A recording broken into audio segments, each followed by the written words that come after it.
Bonjour à toutes et à tous et bienvenue sur ce premier podcast de la chaîne Web Acapella Tuto. Cette chaîne va être dédiée à l'utilisation, tout d'abord la présentation, l'utilisation et des petites astuces concernant le logiciel Web Acapella. Web Acapella, c'est un éditeur de site, un éditeur graphique de site internet. Donc le site du développeur est webacapella.fr. Voilà, ce site-là. Euh, donc, pour commencer, vous pouvez aller sur ce site si ce n'est pas déjà fait pour télécharger le logiciel. Donc ici, dans la rubrique navigation rapide, vous allez sur télécharger et vous cliquez sur version Mac, version Windows, celle qui correspond à votre système d'exploitation.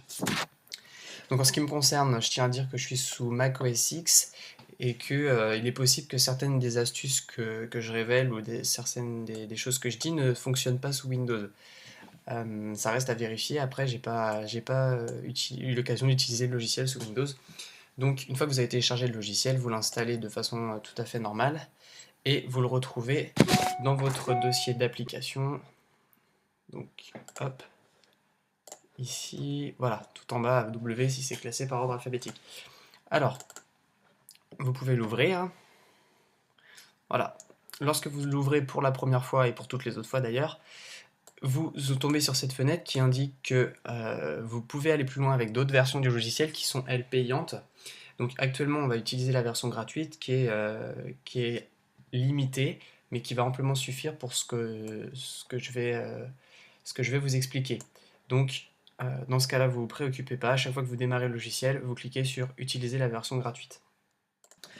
Voilà, une fois que vous avez cliqué sur euh, utiliser la version gratuite, vous tombez sur cette page.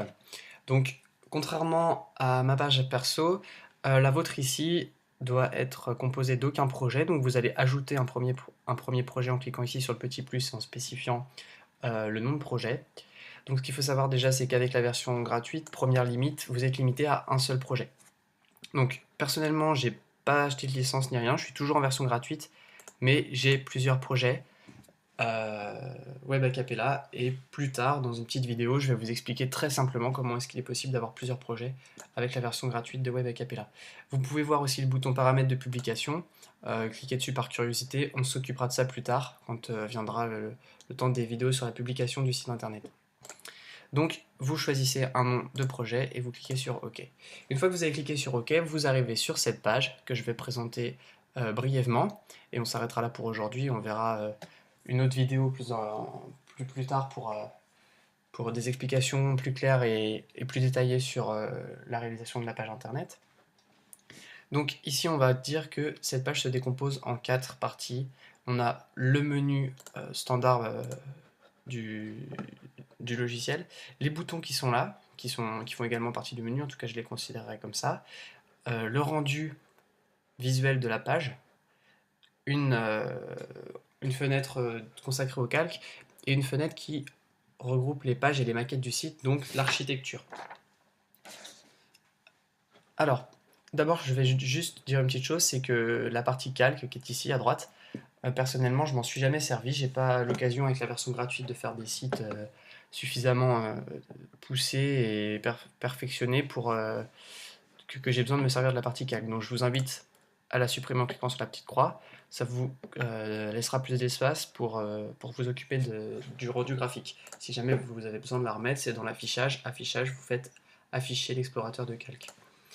Alors la seconde partie qui est ici, elle constitue l'architecture de votre site internet. Donc ici, vous aurez toutes vos pages. Donc seconde limitation du logiciel gratuit, vous êtes limité à 8 pages. Au-delà de 8 pages, on va y aller. Voilà, l'édition gratuite est limitée à 8 pages. Vous ne pouvez pas utiliser plus de 8 pages pour votre site internet dans la version gratuite. Et j'ai actuellement pas trouvé comment pouvoir faire plus de pages. Donc si je trouve l'astuce, je vous la donnerai plus tard. Euh, Ensuite, la partie maquette. Donc ça, c'est les maquettes sont en fait des pages que vous allez pouvoir utiliser dans d'autres pages. C'est une façon de gérer simultanément plusieurs pages, par exemple un menu, par exemple une en-tête qui va jamais bouger, ou un pied de page, la barre de crédit, je pense à ça par exemple. Elle va rester constante sur toutes les pages, vous allez la configurer une seule fois, et elle sera ensuite présente sur toutes les pages par l'intermédiaire d'une petite configuration. Voilà, et dernière chose, donc la barre qui est en haut là, qui vous permet, donc les boutons vous permettent de faire toutes les opérations possibles sur votre site internet. Ici, de gérer vos ressources, les ressources que vous allez utiliser pour faire votre site, donc tout ce qui est évidemment images, mais aussi fichiers, c'est-à-dire musique, vidéo.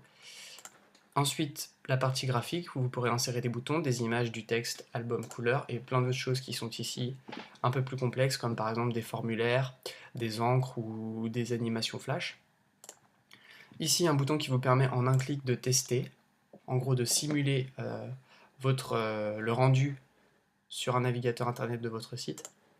Publier, donc ça c'est une fonction qu'on verra un petit peu plus tard, c'est pour mettre en ligne votre site internet sur le serveur que vous avez. Et donc visiter, c'est pour vous permettre de visiter directement sur le site, ça renvoie directement dans le navigateur sur internet, vous permet de voir votre site actuel. Et enfin, dernière chose, tout en haut, la barre de menu standard, donc qui va vous permettre de configurer pas mal d'autres choses, en particulier dans ce menu-là, site web, et bon, après il y a évidemment des doublons, les boutons qui sont deux fois, voilà, qui vous permet de configurer par exemple les paramètres de publication, qui vous permet de recommencer votre site, faire de l'édition, de l'affichage, etc. Voilà, donc c'est la fin de la présentation présentation générale sur WebAcapella 4. Je tiens à dire autre chose, donc pour les utilisateurs de macOS X, moi j'ai trouvé 3 logiciels qui m'aident pas mal à fonctionner avec iWeb. Donc j'utilise Pixelmator, qui me sert pour faire mes images, donc qui est un logiciel payant, 12 ou 13 euros, je me souviens plus exactement, qui est vraiment très bien fait et très intuitif. J'utilise le logiciel Fraise, qui est un peu la même chose que TextEdit, mais qui vous permet en fait d'avoir une syntaxe colorée de vos pages HTML si vous avez un petit peu des modifications de code à faire. Donc ça c'est déjà pour les personnes qui s'y connaissent un petit peu plus. Voilà, je vais vous montrer par exemple sur cette page. Voilà, Fraise colore automatiquement les fonctions. Ici c'est pas du HTML, mais sur des pages de code HTML, vous voyez directement les différentes parties et vous pouvez ensuite les modifier, ou éventuellement vous pouvez vous en servir pour apprendre la syntaxe du HTML. Et enfin, j'utilise CyberDuck, qui est un client FTP, qui vous permet, si le programme intégré de publication de WebAcapella fonctionne mal, de prendre le relais et d'envoyer vos données sur le serveur pour consulter ensuite votre site internet. Bon, je vous remercie d'avoir suivi ce premier podcast et je vous dis à très bientôt sur la chaîne WebAcapella Tuto.